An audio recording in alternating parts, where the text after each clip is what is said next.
Εδώ και 52 χρόνια η Εταιρεία Προστασίας Σπαστικών Πόρτα Ανοιχτή λειτουργεί περισσότερα από 30 θεραπευτικά, ψυχαγωγικά και εκπαιδευτικά προγράμματα. Ένα τέτοιο πρωτοποριακό πρόγραμμα είναι και ο Ξενώνας Προσωρινής Διαμονής. Στα 20 χρόνια λειτουργίας και στα χιλιάδες παιδιά που έχουν φιλοξενηθεί εδώ, όπως λένε χαρακτηριστικά οι αρμόδιοι, έχουν πει περισσότερες από 30.000 γλυκές καληνύχτες.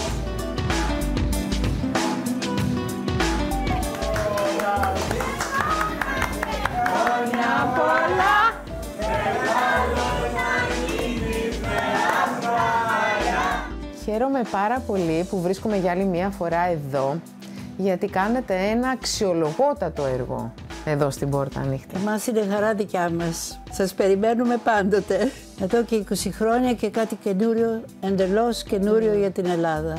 Δεν υπήρχε η ιδέα της προσωρινής διαμονής στην Ελλάδα. Ήταν κάτι που ξεκινήσαμε εμείς και που ακόμα δεν υπάρχει άλλο στην Ελλάδα. Η Εταιρεία Προστασίας Σπαστικών είχε πάντα τη σκέψη της να φροντίζει τον άνθρωπο στο σύνολό του. Και έτσι ο Ξενώνας Προσωρινής Διαμονής και Παντοτινής Αγάπης, όπως το λέμε εμείς εδώ, ξεκίνησε τη ζωή του 20 χρόνια πριν, σαν μια σκέψη που θα βοηθούσε τις οικογένειες να ξεκουράζονται οι γονείς, να φροντίζουν τη δική τους υγεία και σιγουριά και δουλειές τους και να δίνονται και ευκαιρίες στα παιδιά τους να έρχονται σε ένα μέρος ασφαλές που να περνάνε όμως και πολύ όμορφα μαζί μας. Κύριε και κύριοι, καλησπέρα σας. Είμαι ο Παντάπηρος Αγβανίτης εδώ στο Ξενώνα. Μπράβο. Και περνάμε πολύ ωραία. Βγαίνουμε έξω, διασκεδάζουμε, κάνουμε τις βόλτες μας. Πάμε! Μπράβο, Τζόνι! Μπροστά η ουρά, πίσω. Μπορούν να φιλοξενηθούν μέχρι 8 άτομα στον Ξενώνα Προσωρινής Διαμονής. Εμείς, ως κοινωνική υπηρεσία, είμαστε γενικότερα σε επαφή με τις οικογένειες. Οπότε γνωρίζουμε και τις ανάγκες που υπάρχουν. Δηλαδή, αν υπάρχει κάποια επίγουσα ανάγκη, όπως μπορεί να είναι κάποιο χειρουργείο που μπορεί να έχει οικογένεια ή κάποιος ιατρικός λόγος, εννοείται ότι αυτά τα αιτήματα μπαίνουν σε προτεραιότητα. Ακριβώς. Είμαι ο Γιάννης, είμαι καλά. Περνάω καλά στον Ξενώνα με τους φίλους μου. Χαίρεσαι. Χαίρομαι Μπράβο, έχεις πολλούς φίλους. πάρα πολλούς, αμέταρετους. Όταν βγαίνετε έξω, πάτε εκδρομούλες, τι βλέπετε? Για καφετέρια. Ω, τι ωραία. Για καφέ πηγαίνετε? Θυμάμαι που πήγαμε για καφεδάκι. Σ' αρέσει να πίνεις καφέ? Ναι. Και εμένα μου αρέσει ο καφές. Μπράβο, βρε Γιάννη. Τι καφέ πίνεις? Καπουτσίνο. Είσαι στον μπαμπάς του Γιάννη. Βεβαίως. Πόσα χρόνια? Ο Γιάννης έρχεται για 11 χρόνια εδώ στην εταιρεία. 11 χρόνια εδώ 11 χρόνια. στην Πόρτα Ανοιχτή. Βέβαια, είναι. Στον Ξενώνα? Στον Ξενώνα έρχεται τακτικά. Τακτικά. Φαντάζομαι ότι το να έρθει στον Ξενώνα για αυτές τις 5 μέρες είναι για το Γιάννη πολύ σημαντικό. Χαίρετε. Είναι κάτι ιδιαίτερο, πάρα πολύ. Το περιμένει πώς και πώς. Νομίζω ότι θα πάει σε κάποιο ξενοδοχείο. Από μέρες ετοιμάζεται. Για σας είναι αυτές οι μέρες μια ανακούφιση? Πάρα πολύ. Να κανονίζουμε τις διάφορες υποχρεώσεις μας που δεν έχουμε τον χρόνο, απαιτούμενο χρόνο.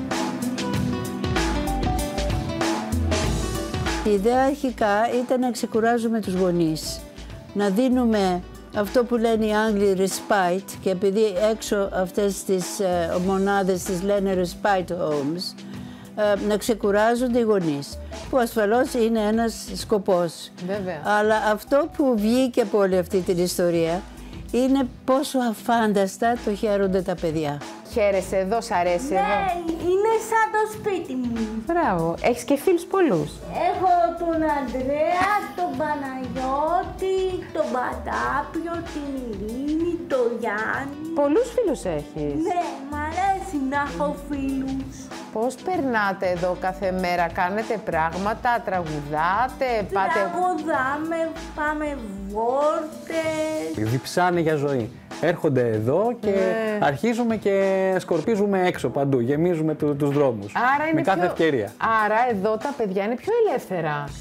Προσπαθούμε ακριβώς αυτό, να δώσουμε την ελευθερία αυτή. Ναι, να έχει ο καθένας το δικαίωμα να ζει τη ζωή του, την καθημερινή του ζωή, απλά και όμορφα, πιο ελεύθερα. Να πάμε έξω στο περίπτωμα να ψωνίσουμε, να βγούμε με το μετρό να φτάσουμε σε μέρη άγνωστα, να πάμε σε μια ταβέρνα να φάμε, να πάμε στο σούπερ μάρκετ να ψωνίσουμε. Και επίσης και το φαγητό σας είναι πιο ελεύθερο. Μπορείτε να φάτε και πίτσα και σουβλάκι, έμαθα. Πράγματι τα αγαπάμε πάρα πολύ αυτά όλα. Προσπαθούμε να τρώμε καλά το μεσημέρι υγιεινά και το βράδυ να ξεδίνουμε. Έμαθα ότι σ' αρέσει πολύ το σουβλάκι πίτσα. Ναι, μου αρέσει πάρα πολύ. Και τρελαίνομαι κιόλας. Μπράβο! Είναι πάρα πολλές φορές που οι φίλοι μας θέλουν να έρθουν εδώ για να περάσουν κάτι ευχάριστο μαζί μας. Τα γενέθλιά τους, τη γιορτή τους. Ωραία. Κανονίζουμε τα πάρτι μας. Ακριβώς, ναι. Κάνετε γιατί εδώ πάρτι, τι ωραία. Συνέχεια. Είμαστε χώρος εκδηλώσεων και χώρος εκδηλώσεων δηλαδή. Πάρτι κάνετε εδώ. Ναι, πάρτι κάνουμε, τέλεια. Το πιο τέλειο πάρτι κάνουμε εδώ. Τα παιδιά είναι πάρα πολύ ευτυχισμένα εδώ, διότι έχουν και μια αυτονομία, αποφασίζουν και το πρόγραμμα που θέλουν. Προσπαθούμε να έχει χώρους ελεύθερους, εύκολους για να κινηθούμε, γιατί τα παιδιά μας που έχουν καρότσι χρειάζονται πιο πολύ χώρο και παράλληλα να είναι ένα φιλικό σπίτι, ένα μέρος που να θυμίζει και το δικό του σπίτι του καθενός, αλλά να είναι και σαν ξενοδοχείο για να νιώθει αυτό το κάτι άλλο ακριβώς που θέλουμε.